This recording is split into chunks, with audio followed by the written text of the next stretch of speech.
All right, so you have your starter kit, you have your matcha. Now it's time to make your first bowl of matcha. Let's get right into it. It is much more simple than you might think. First thing we need to do is sift some matcha. So your starter kit came with a travel sifter. Normally a sifter would have another lip on this edge and you could just set it on the bowl. That's what I use at home, but for now I'll use the travel one. The reason why this is our travel sifter is because the walls are steel and not mesh, and they protect it from getting all squished up and ruined, which trust me, I've done to many sifters. So that's why I chose this, and it's small, doesn't take up a lot of space. All right, first thing you want to do is get a good heaping scoop and maybe a little bit more. Up to you, depends on how strong you like your matcha. Then you're gonna sift it. Now the sifting is super important. Matcha, no matter what the quality, is always gonna have some clumps in it due to humidity and static electricity. So we always wanna sift it. That's gonna make sure that you get the smoothest matcha possible. There's no clumps at the bottom, and it's gonna whisk up super frothy. All right, next we're gonna pour in about 1/4 cup of water. This is my favorite part because I don't measure it out. So I just fill the bottom of the bowl with some hot water and start to whisk it. The faster you whisk, the quicker the froth is gonna happen.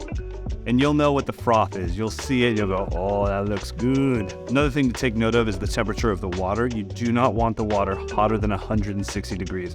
Matcha is very susceptible to being burned. So once you get to about 165, 170, you'll actually burn the matcha, which will create a very, very bitter taste. So if you can get a kettle like one of these that is temperature controlled, where you can set it literally to 160 or 155, that would be awesome. All right, now at this point, the matcha is fully frothed, it's fully mixed into the water. And if I wanted to just drink matcha, I would just add more water and lightly whisk it a bit more, and you're all done. If you want to make a matcha latte, I've already got some steamed oat milk. Let me grab that. And you can use any milk alternative. I would personally suggest against animal milk because the enzymes, especially in cow's milk, fight the flavor profile of the matcha. So it's not about being vegetarian or even vegan, it's just about the flavor of the matcha. Oat milk seems to stay out of the way the most and lets the matcha come through. Almond milk works great, soy milk works great, totally up to you. But my preference is oat milk.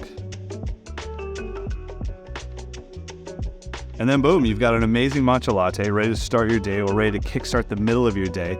But either way, it really is just that simple. Most important thing here is trial and error. Every single day that you make matcha, it's a chance to make it a little bit better.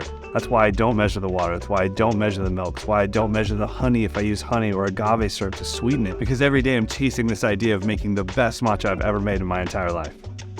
It's amazing, but it's not the best matcha I've ever made in my life. I should have used some honey.